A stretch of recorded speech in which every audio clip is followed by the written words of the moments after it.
तो बहुत बहुत स्वागत रविन्द्रनाथ महतो जी। और जिस तरह से शुरुआत में भी मैंने कहा आपसे कि जमशेदपुर में भी आपसे बातचीत हुई और भी कई मंचों पर हमारी टीम की तरफ से आपसे बात होती है। आज ये ग्रैंड फिनाले इमर्जिंग झारखंड, ये जो थीम है, ये जो सोच है, ये जो सकारात्मकता है, इसको लेकर आप क्या कहेंगे सर?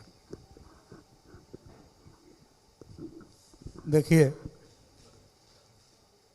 पहल आपने जहाँ से शुरू किया है वहीं से पहल आपका अच्छा हुआ है और आज आपका ग्रैंड फिनाले में और विशेष करके गोवा में ये देखने को मिल रहा है कि आपने अपना शुरुआत अच्छे ढंग से किए हैं। उसका रिजल्ट आपको देखने को मिल रहा है कि आज भी आप अच्छे रूप में पूरे देश और दुनिया के सामने इमर्जिंग झारखंड के तमाम विषयों पर चर्चा कर रहे हैं और लोगों को इस विषय में संदेश दे रहे हैं। शिक्षा के क्षेत्र से आपका गहरा जुड़ाव रहा है और लगातार आप इसके लेकर काम भी करते रहे। आपके नज़रिए से शिक्षा में झारखंड की क्या स्थिति है और आगे कैसे इस क्षेत्र में तरक्की की जा सकती है? देखिए, मैं तो बोलूँगा कि झारखंड का शिक्षा का स्थिति अभी तक बेहतर नहीं है।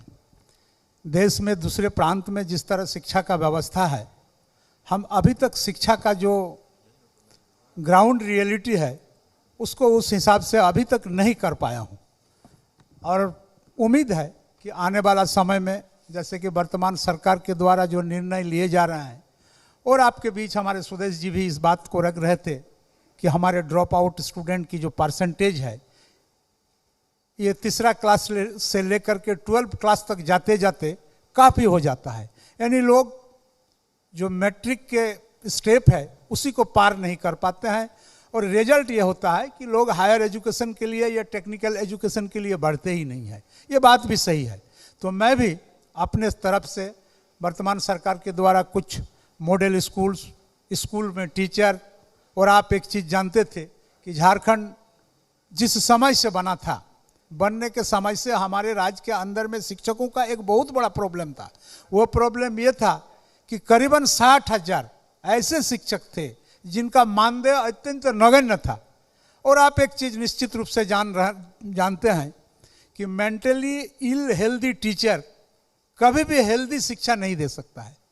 तो उन तमाम मेंटली इल हेल्दी टीचर का, जिसको सहायक शिक्षक के रूप में हमारे शिक्षा मंत्री मुख्यमंत्री श्री हेमंत सोरेन के नेतृत्व में हाल के दिनों में किया है, लोगों के मानदेय में थोड़ा बढ़ोतरी किए हैं।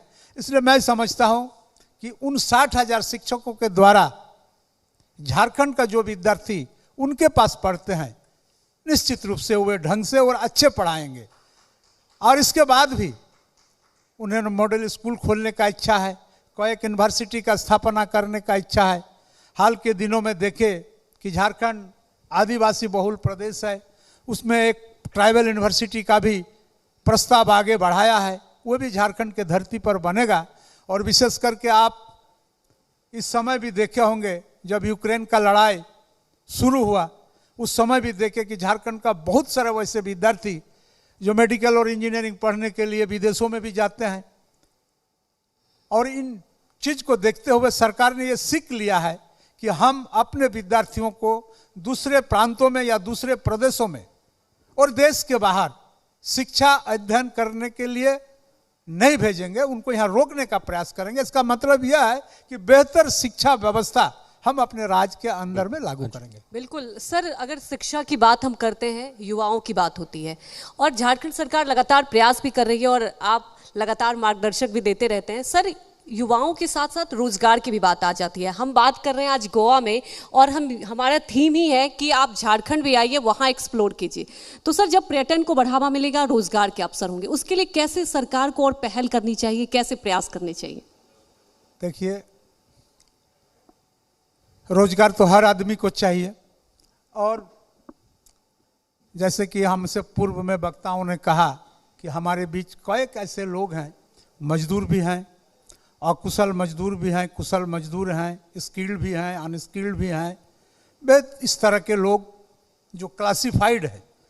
और हमारे समझ से हमारे प्रदेश के अंदर में जो वोकेशनल एजुकेशन बोलता है, जिसको दूसरे शब्दों में आप वृत्तिमूलक शिक्षा भी कह सकते हैं, इनको सेकेंडरी एजुकेशन से ही इनको जोड़ने का आवश्यकता है, ताकि लोग, ऐसा कोई जरूरी नहीं है कि सारे विद्यार्थी पढ़ने में जीनियस है, बहुत ज़्यादा इंटेलिजेंट, ऐसा नहीं है। जो एवरेज मेरिट के विद्यार्थी हैं उनको वोकेशनल एजुकेशन की ओर मोड़ना पड़ेगा। और सिर्फ वैसा ही नहीं, जो उनके प्रवणता का टेस्ट करते हुए, उनका एटीट्यूड एप्टीट्यूड को टेस्ट करते हुए, जो जिस विषय पर निपुण है, या न कोई मोल्डिंग में हो, कोई कारपेंटरी में हो, कोई बिल्डिंग बनाने में हो, कोई आर्किटेक्ट में हो, जिसमें जिनका प्रवीणता रहेगा, वैसे वृत्तिमूलक शिक्षा प्रणाली को भी अपने करिकुलम के अंदर में, अपने सिलेबस के अंदर में लागू करना पड़ेगा, ताकि जो लोग हायर एजुकेशन के लिए नहीं जा पाए वो लोग अपना रोजी रोजगार के लिए तैयार हो सकेंगे। बिल्कुल। और मैं इस बात को इसलिए आपके बीच में कह रहा हूं कि हमारे यहाँ टाटा है, टेल्को है, टिस्को है, बोकारो है, जमशेदपुर है, बहुत सारे ऐसा उद्योग है जहां आप अगर देखेंगे तो झारखंड के बहुत कम टेक्नीशियन लोग वहां पर काम करते हैं। उस उद्योग का फायदा वैसे टेक्नीशियन करते हैं जो बाहर से पढ़ लिख करके आते हैं। उसका मतलब यह है कि हमारे राज्य के अंदर में उनके टेक्नीशियन के हिसाब से पढ़ाने का संस्था हमने नहीं खोल रखा है, जिसके चलते बाहर का लोगों को मौका मिल जाता है। मेरा कहना साफ है कि झारखंड के परिवेश के परिप्रेक्ष्य में और झारखंड के हिसाब से बिल्कुल वहाँ का शिक्षा व्यवस्था, चाहे हायर एजुकेशन हो, चाहे टेक्निकल एजुकेशन हो, मेडिकल साइंस की पढ़ाई हो, सारे झारखंड के हिसाब से करने इसके की साथ साथ एक आवश्यकता है। जरूरी चीज ये भी है कि खनिज संपदा भरपूर है हमारे झारखंड राज्य में, उस लिहाज से स्थानीय लोगों को उसका फायदा नहीं मिल पाता है। और दूसरा सवाल इससे जुड़ा हुआ ये है कि पर्यावरण प्रेमी भी आप रहे हैं, लगातार पर्यावरण को लेकर आप लिखते रहते हैं। पर्यावरण कैसा मुद्दा है आज की तारीख में, और झारखंड इसमें कैसे अपना योगदान दे रहा है? मैं पहले आपको खनिज पर बता लेता हूँ, उसके बाद फिर पर्यावरण पर आता हूँ। खनिज, मैंने शुरू में भी अपना प्रारंभिक वक्तव्य में भी इस बात को जिक्र कर चुका कि चूंकि हमारा देश का जो पॉलिसी है, शुरू से जो पॉलिसी हमारा देश का रहा है, जो सिर्फ अभी हमारे पूर्व वक्ता इस बात को कह गए थे, शायद आप लोग उस पर कितना गौर किए नहीं किए मैं नहीं जानता, लेकिन ये स्पष्ट बात है।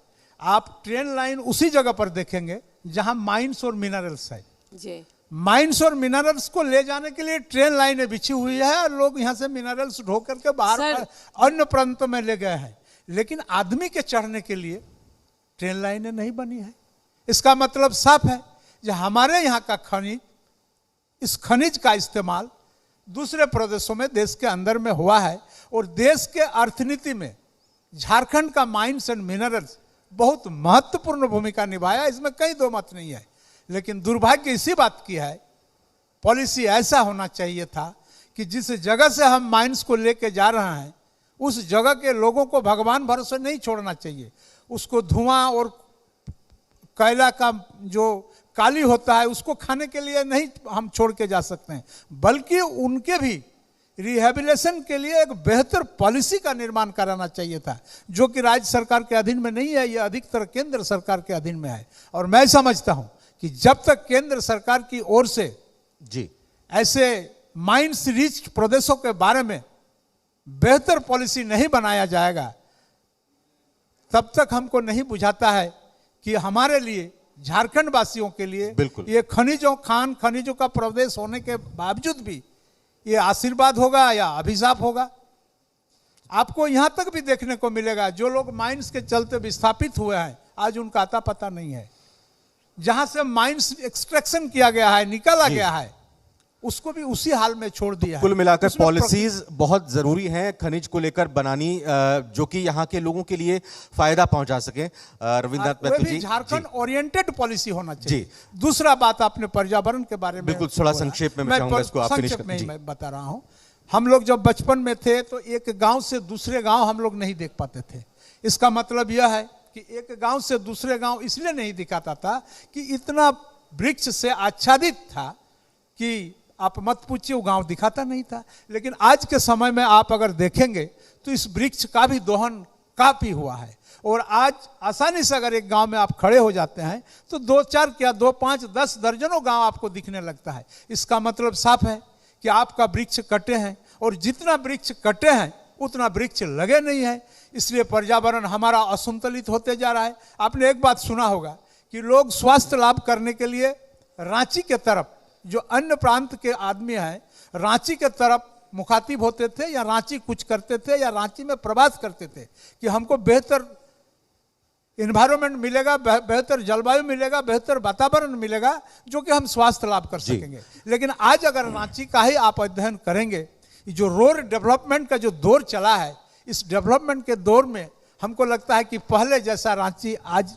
नहीं है। आज बिल्कुल, के और रांची के विकास एक अंदर में निरंतर pollution प्रक्रिया है और अड़चनों दूर करके ही विकास होगा और सही दिशा में आगे बढ़ना होगा। रविन्द्रनाथ महतो जी, मैं बहुत बहुत धन्यवाद, बहुत बहुत शुक्रिया करना चाहूंगा जी विहार झारखंड की तरफ से। जाते जाते जी आप अपनी बात रखिए और मैं मंच पर कह के सीईओ जाना सर को बुलाना चाहूंगा कि विकास आवश्यक है, लेकिन विकास विस्थापन के साथ विकास नहीं, विस्थापन रहित विकास, यही झारखंड का भी मांग है। धन्यवाद।